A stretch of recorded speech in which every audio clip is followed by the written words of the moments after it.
We're here to discuss the proposed East Bank Development Authority legislation. We've got Bob Mendez from the mayor's office here to give a presentation on the subject. We did not have a public comment sheet outside. Is anybody here seeking to make public comment here at the beginning of the committee? I'm not seeing any hands in the back, so that'll conclude the public comment period. And Bob, if it's all right with you, we will go ahead and jump into your presentation, and then we'll have discussion, questions from the committee. Your microphone should be on. Sounds good. Thanks, Chair. Good afternoon, committee. All right, so this is, there's pending legislation that's on second reading to form an East Bank Development Authority. And I'm going to give a presentation about that and then happy to answer questions. So the first slide goes through why is a East Bank Development Authority important to Metro. And I'm not going to read it, but basically the way I think about it is that all of Metro's most significant assets, whether it's airport, stadiums, convention centers, are all in one authority or another, and they're all in separate authorities. And there's several reasons why that's developed over time. One is that it allows for a level of focus and professionalism that is important for specialized valuable assets. That provides some stability in change of administrations. For example, when we've had, I think, 5 mayors in 8.5 years, we've had one leader of the airport authority, one leader of the convention center authority, and that's provided stability for our key assets. And importantly, it also makes it so the Metro departments that are in charge of running our 500 square mile city don't become over-focused on specific assets. And I think you all know that we've been living that with the East Bank team for the last couple of years now, is where we've got personnel that have basically been borrowed more or less permanently from one from NDOT, one from planning, one from parks. And those are salaries that those departments are paying for a person that is focused entirely on the East Bank. It necessarily detracts from running the rest of the city. So those are the main reasons about why we have authorities generally and why we seek to have a East Bank Development Authority for the Metro's development on the East Bank. So next, how is the authority created? This is the basic deal is that we've got the same legislation has to be passed by the state in enabling legislation and then locally by the Metro Council. It's important to understand one key difference between our other existing authorities and the proposed East Bank Development Authority, and it gets into sort of a nuanced area of law, but all our other authorities are enabled by the state by what's called a public act, which means that, say, let's pick out a sports authority, for example. It's not just Davidson County that can have a sports authority. Other counties can have sports authorities, same with airport authorities. And for each of the different authorities, there's a different set of rules. And what we experienced last year with public authorities when Metro and the state ended up in 4 or 5 pieces of litigation is if the state changes the public act that authorizes, say, the airport authority or the convention center authority or the airport or the sports authority, then we could potentially end up in litigation about how that public act is changed. With private acts, which is what the East Bank Development Authority would be, it does not apply to all 95 counties in the state. It only applies to Davidson County. And there's an important constitutional protection that we have and every other county has, which is the home rule provisions of the Tennessee Constitution require that any private act, in order to be created, has to be approved both by the state and the local government. So the state, under the Constitution, doesn't have the ability to make a law that just applies to one county. We've got that protection in the Constitution. And similarly, to make a change to the private act, it would require the consent of both the state and local government. So what we saw happen last year, where certain public acts were changed and Metro didn't agree, and there ended up being a lawsuit with a private act with the East Bank Development Authority, we couldn't have that situation because under the Constitution, in order to make any changes after it's initially created, it requires the consent of both the state and local governments. So how would the authority be governed? The board of directors would be, and by the way, let me back up to what I was talking about before. This also means that when it comes to creating the authority, the state and local government would have to pass exactly the same thing. So if we changed it around a couple commas or rewrote some sentences, it would no longer be the same thing, and it wouldn't be valid. We have the choice of passing what the state passed or nothing. So governance-wise, the board would be set up, if passed, to have 9 members. 7 of them would be appointed by Metro, 2 by the council, 5 by the mayor, and 2 members would be appointed by the state. As far as the initial executive director, that would be appointed by the mayor, and then any successors for future executive directors, it would be the board that would appoint those. These 9 members would all be voting members. It may be worth noting that as originally filed with the state, it was going to have 7 voting members and 2 ex officio members appointed by the state. That matched what we have for the Convention Center Authority currently. And as it made its way through the state legislature, the 2 ex officio got turned into 2 voting members. So where we're at is 9 members, strong control for Metro with a 7-2. And hopefully we'd see that both the state and the city were aligned on the East Bank, and it wouldn't be a matter of trying to worry about 7 versus 2, and it would be all 9 working together because there should be a strong shared interest to make the East Bank work for everybody. So what authorities, what powers does the authority have? This is a lengthy list, but the starting point would be what's the jurisdictional area. This is what we've been referring to as the East Bank, is about 550 acres from the interstates to the river. It's what you've seen depicted in other maps. As far as what the uses are right now, that basically runs from where the scrapyard is up north to where past Topgolf to where the Oracle campus will be. The powers that the authority would have would all have to be enabled by the council in the first place. And there's a long list here. And if any of you all have ever read, state enabling legislation for sports authorities, convention center, airport, the list will look familiar here. A lot of these things are powers that other authorities have. And then there's also powers similar to what MDHA has for redevelopment districts and what IDB has for economic development projects. The authority would have all of those powers subject to council approval.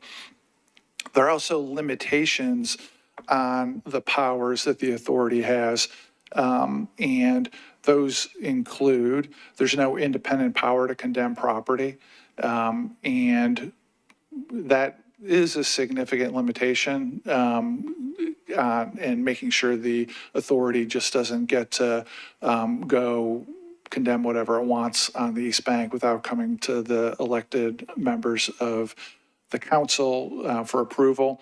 There's no power to operate competitive businesses in the area. And there's, importantly, no zoning or land use regulatory powers at all, none. So rezoning a piece of property on the East Bank comes to the Metro Council, extending the downtown code, any changes that in the future, all land use characteristics are reserved for the Metro Council. In addition to those limitations on power, the council and thereby the city has substantial oversight and control over how the authority can work. For example, let's start with money. That's an important control factor.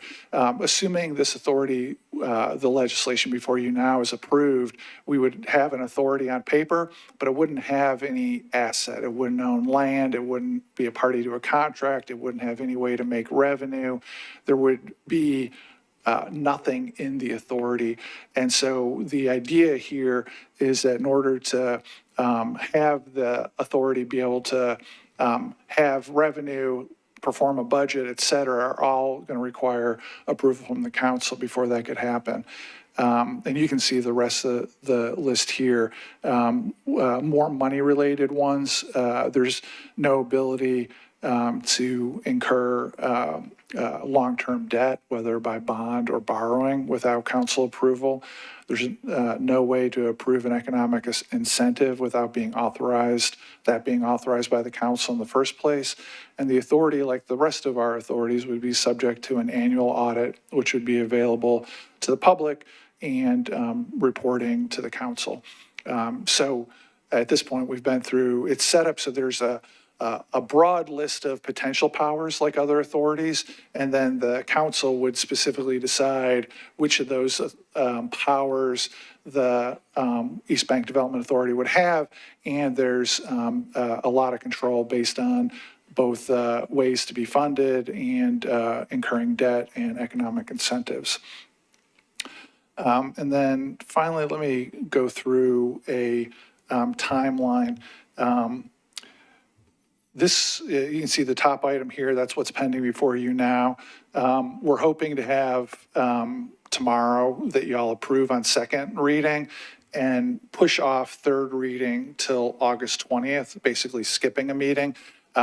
The council member Coupin has been generous and understanding that I'm scheduled to be out of town with my family on vacation at the time of the August 6th meeting. And so he's agreed to ask for third reading be set on August 20. And then that would put us in a position to have board appointments and the initial executive director appointed sometime in the fall. Whether it's the state or the mayor's office or the council, I'm sure there'll be slightly different timelines, but we'd like to get that done by the end of fall and have a first organizational meeting by the end of the year. And then again, at that point in time, we would have an authority, we'd have board members, we'd have an executive director, and the authority still would have no assets whatsoever because it doesn't own anything right now and won't immediately. In order to get the initial bundle of rights and responsibilities formally to the authority will require another piece of legislation that would approve an intergovernmental agreement. And the reason for the sequencing here is we need the East Bank Development Authority to have a board and an executive director and its own council in order to negotiate what the intergovernmental agreement would be. We anticipate that would basically give the East Bank Development Authority the power to administer the contracts that you all approved in April for the 30 acres of development. We're anticipating, just previewing what the intergovernmental agreement may look like, we're anticipating that we're not going to be seeking to deed over all of Metro's land on the East Bank to the authority. You all know that one day the current football stadium will be gone and there will be another development agreement, probably maybe after y'all are out of office or some of you out of office, years in the future. When that happens, there will be a separate procurement process that we expect will go through the council, not handled exclusively by an East Bank Development Authority. So that's a little bit of what we're anticipating being in that intergovernmental agreement early next year. But again, we need to get the authority in existence, get it board members, get an executive director before we could really have the agreement to give to y'all that would outline what the rights and responsibilities and powers of the new authority would be. So I think with that, Chair, I'd open it up to questions. Thank you, Mr. Mendez. So do we have any questions from committee members or other council members who are here? I see Councilmember Coopin, and we'll just go to Councilmember Coopin for now.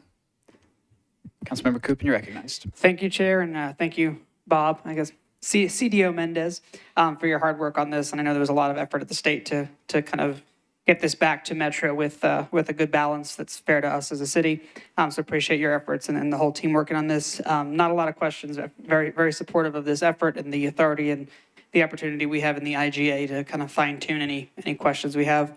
One that just jumped out to me as I was reading it is section 10 says that whenever the board shall determine there's been compliance, they can dissolve themselves. I was curious if there's any council or city oversight, or can the East Bank Authority one day say, you know what, we've done a good job, we're out of here, and dissolve, and do we have any say over that? Well, I'll give you a two-part answer to that. As far as the legislation goes, it says what it says, and because obviously we can't make changes to it at this point. I would say when it comes to the intergovernmental agreement, that may well be a thing that we would look at. We Metro, if we enter an agreement with a related agency, whether it's the airport or whomever, East Bank Development Authority in this situation, it's like any other contract, is each party has obligations. So we certainly wouldn't want the East Bank Development Authority to sort of unilaterally declare success and walk away when there's still work to do, for sure. Thank you. That's all I have. Thanks. All right, I see Councilmember Cap. Councilmember Cap, you're recognized. Thank you, Chair. One quick question is, to go off of that, I mean, presumably the authority would be engaged in long-term contracts that it would be a party to. And so, I mean, that would be in order to dissolve. I mean, I do think we should address it at the IGA, but also it's going to be party to contracts that last over a term of years that would make it so that it couldn't dissolve because it'd have to perform its side of the contract. Good point. And then another general question is, I understand that we as a city have made an agreement for the initial 30 acres. I don't see anything in here that would give in the legislation that would give me pause, but something you said made me want to get your opinion on it, which was if we are expecting, a board, an executive director, and then council, and then a negotiation process at an IGA, but that may eventually give the authority operational control over the execution of that agreement. Do you expect any kind of delay in that while all that is pending?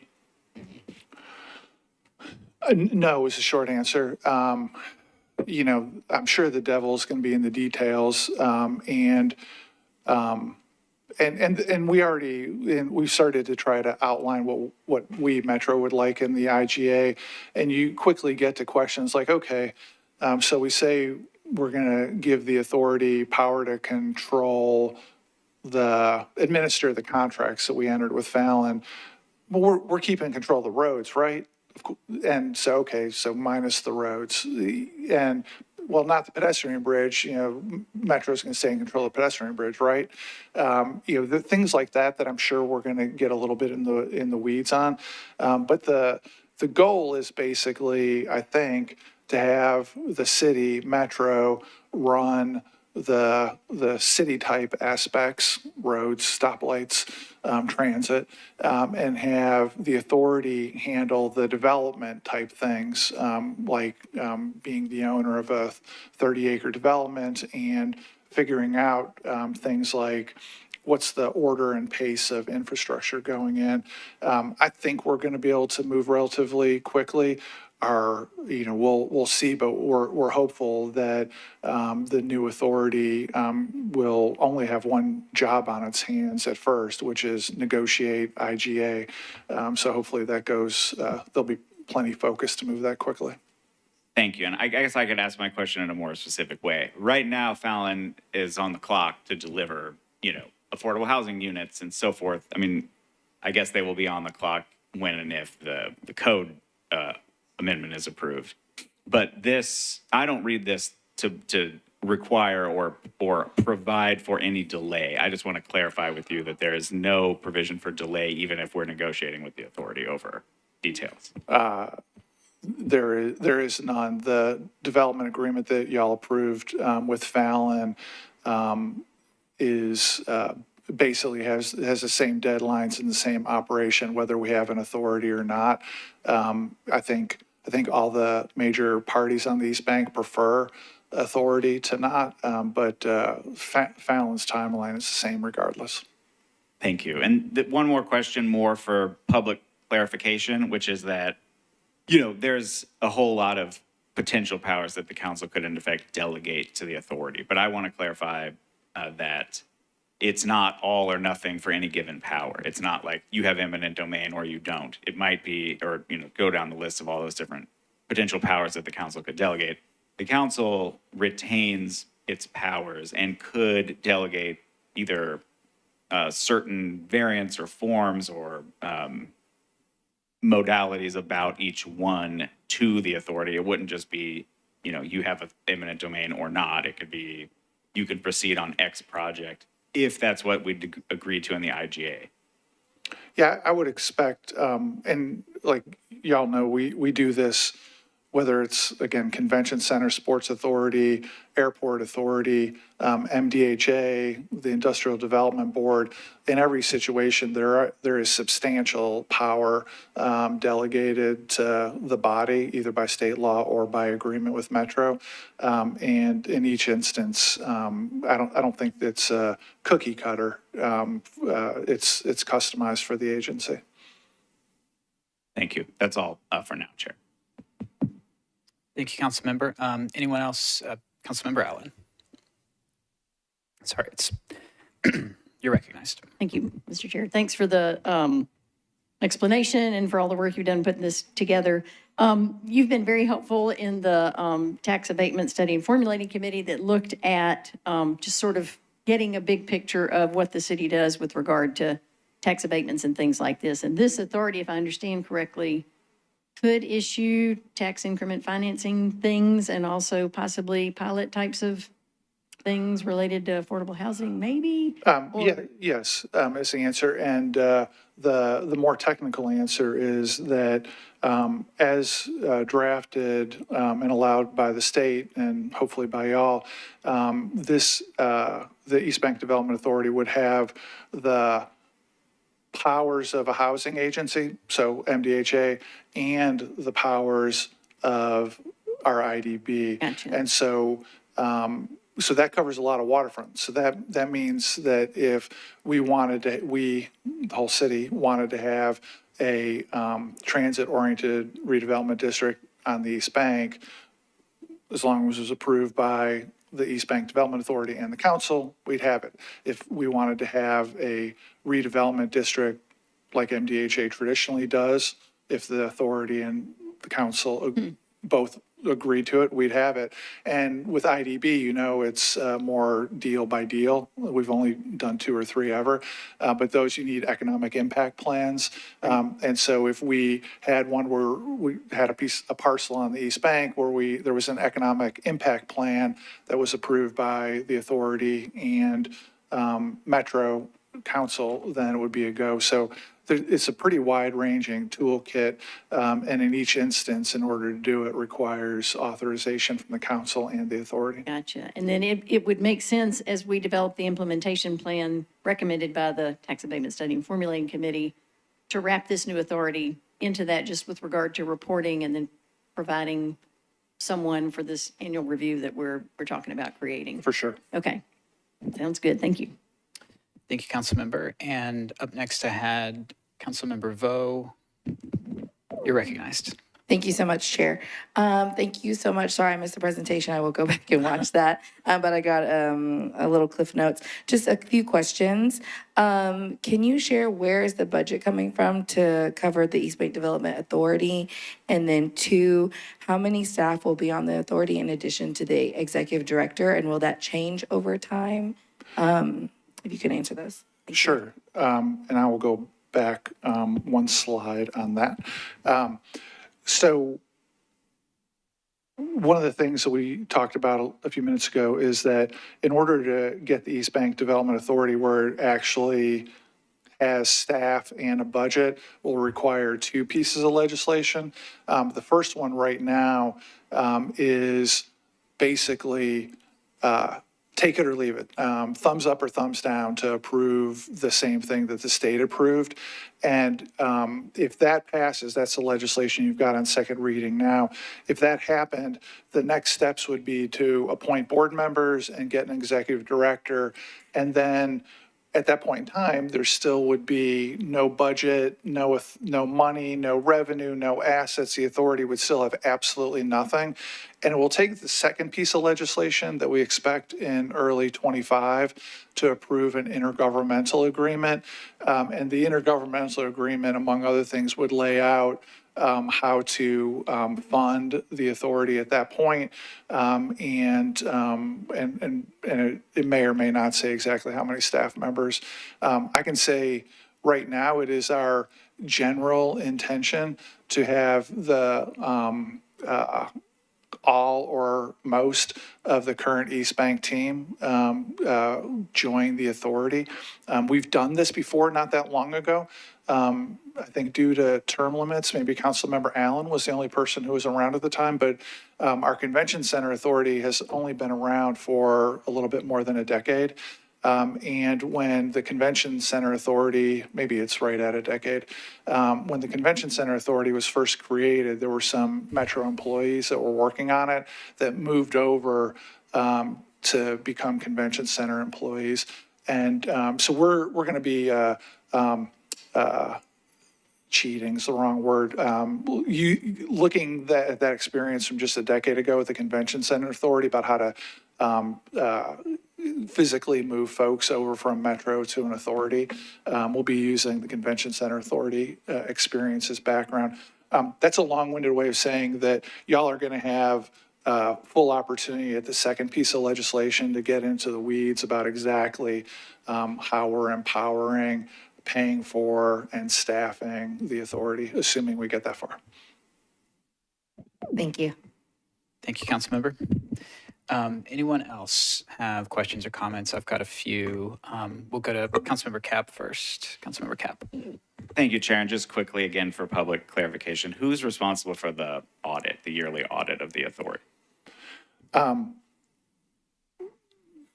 Okay, so longish answer to that. By state law, all the audits of governmental agencies are really at the direction of the comptroller. Certain municipalities, Metro included, gets authority from the comptroller to hire independent auditors. And there's only less than a handful of firms in town that are good at doing governmental audits. I assume it would be the board of the East Bank Development Authority would pick one of those. Thank you. Thank you, Councilmember. Mr. Mendez, I just had a few questions. So there was a slide, I don't know if it was titled Council Oversight or there it is. Just for clarification, so I mean, these kind of oversight points are not necessarily in the legislation that's before us, but they would be included in the intergovernmental agreement. Is that accurate? Some of them are directly in the legislation. Like I think the no independent ability to incur debt, I think is in there. The no independent ability for economic incentives without council approval. It doesn't say it directly, but by giving, with the legislation giving the power of an MDHA and an IDB, that means the council approval will be needed for any economic incentive. The audit requirement is directly in there. Some of these other ones I would say are more implied by, like the determines how operations will be funded. That's just a reflection of that the reality is that today the authority has no assets and couldn't possibly get an asset or a way to fund itself without the council approving it. So some of them are in the legislation, some of them are implied by the legislation. Thank you. And, staying on the topic of the intergovernmental agreement that would, actually put any assets under control of this authority if it were approved.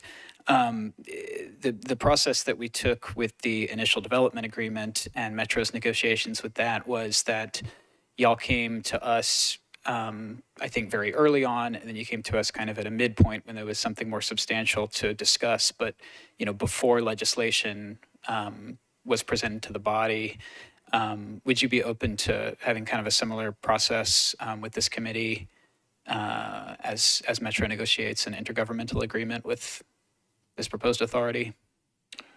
The only caveat I'll add is the authority doesn't exist yet, so I don't know how they'll think about it, but I'm kind of expecting that's a Metro on Metro negotiation. And so I'm anticipating that the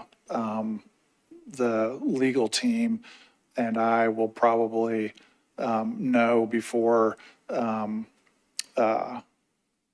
board members are even appointed what we want to propose. So we can figure out. So yes, generally, as far as sharing information about what we're thinking, for sure. But there might not be a middle of the negotiation because it's a Metro on Metro conversation, if that makes sense. That does make sense. I see that it's kind of a different set of parties there, but just I thought that aspect of bringing us some substantial information about what's being negotiated kind of before we get legislation filed was very helpful with the initial development agreement. And to the extent that we can have something like that framework for the intergovernmental agreement, I think it would be helpful. I can work with you to, as committee chair, to figure that out, assuming the vice mayor keeps you as chair. We'll see, but thank you. But whoever the chair is, we'll work it out. Thank you. Another question, is there in the legislation, I did not see it, is there a term specified for the initial mayorally appointed executive director, or would that sort of just be at the discretion of the board to continue on with that person, or are there intervals set where they would have to vote to keep the executive director, or that'll be part of the IGA, or how would that work?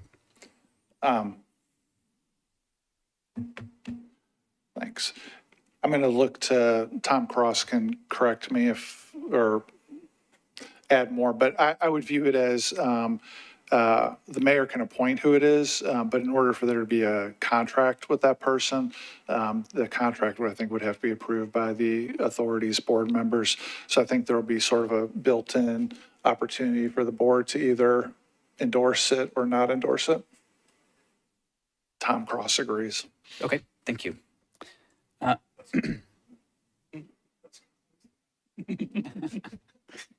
And the last note I had here is under limitations, it says the authority has no power to operate any business, like a competitive business.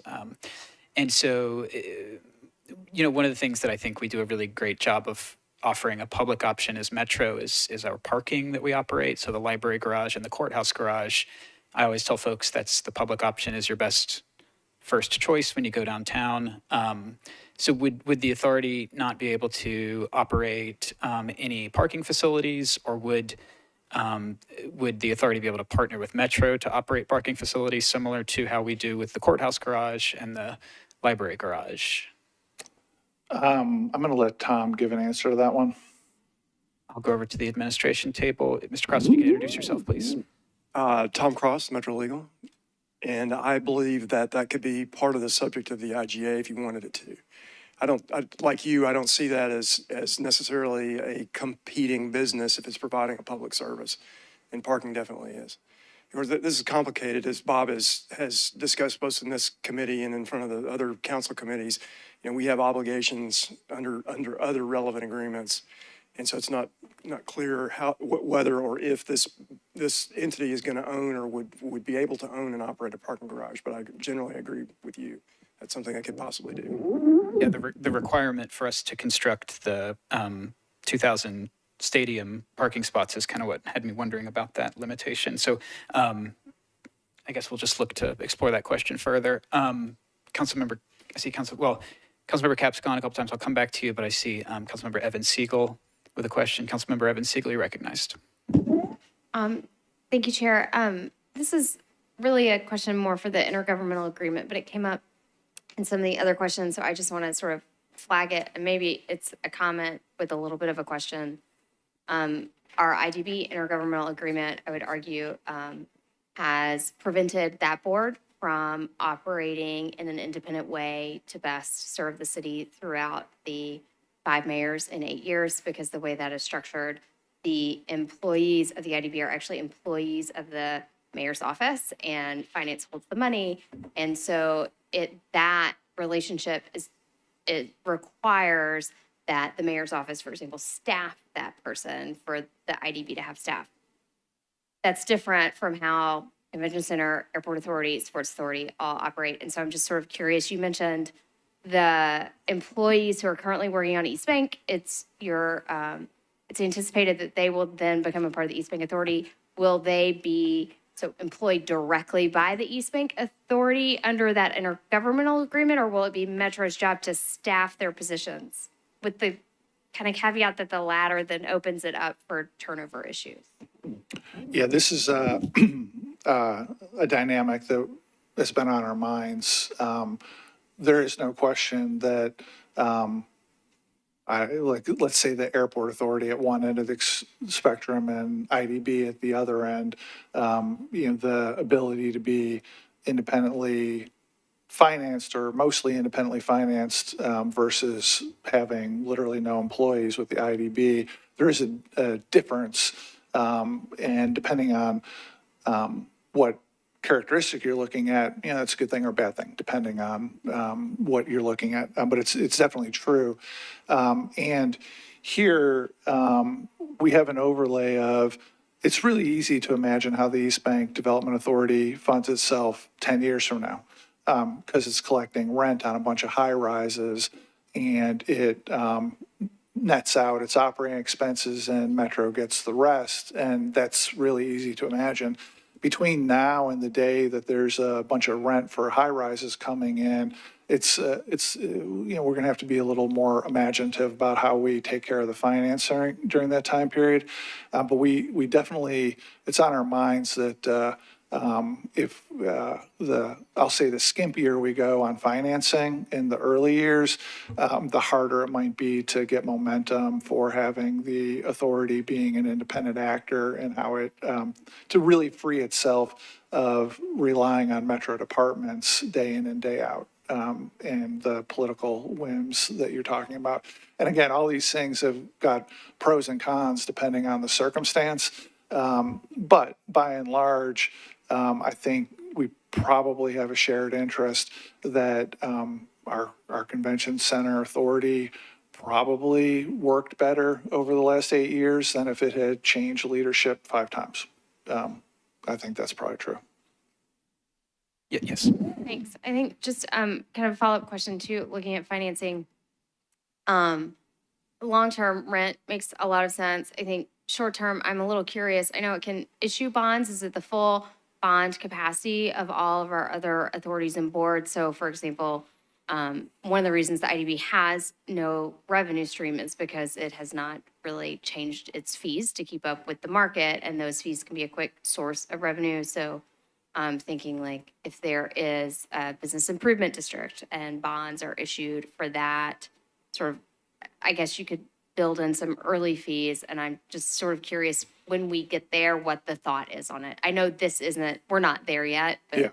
I would be curious. Well, I would definitely agree with, we've been cognizant with so much to do citywide, transit referendum and everything, as well as what we're doing on the East Bank, that we've been trying to not try to run before we can walk. And from, certainly up till late April, we didn't even know whether the authority was going to be possible because we didn't know if we'd get through the state.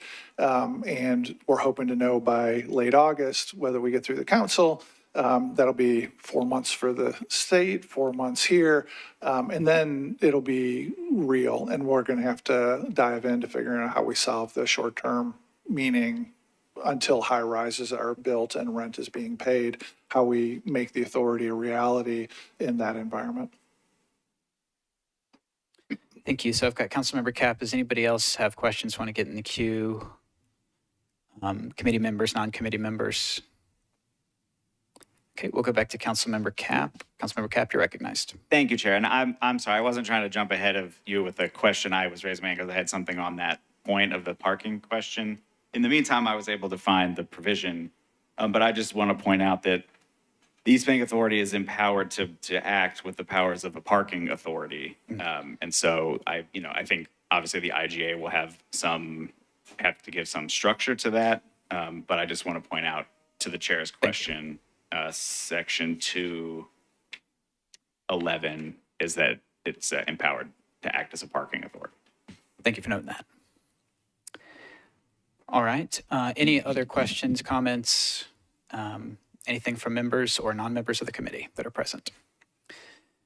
Okay, I'm seeing none. Mr. Mendez, do you have anything else that you'd like to share with us?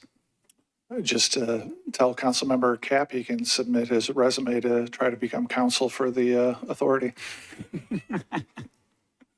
I'm taken by the people of District 6. No, nothing, Chair. Thank you. All right, thanks. We'll see no other questions, comments, anything. I will call this meeting adjourned.